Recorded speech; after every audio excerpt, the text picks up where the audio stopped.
Halo guys, balik lagi bersamaku. Wah, sudah lama nih aku nggak pernah ngonten. Hehe, maaf ya karena akhir-akhir ini aku lagi sibuk. Jadi hari ini tuh aku mau bikin resep soto ceker yang pokoknya enak banget. Yang jelas soto satset se-Indonesia. Oke, jadi langsung aja nih aku pakai ceker. Dan cekernya ini aku rebus dulu ya guys ya, biar empuk. Dan jangan lupa saat merebus tambahkan kaldu bubuk ya guys, agar cekernya makin gurih, cekernya berasa makin nikmat gitu guys. Untuk rebusnya lama-lama juga boleh ya, jadi biar lebih empuk.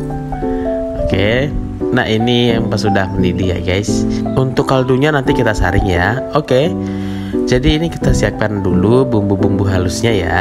Oke, yang pertama ini ada penyedap rasa 1 ruas kunyit, 4 siung bawang merah, 2 siung bawang putih, kemiri 2 biji, ketumbar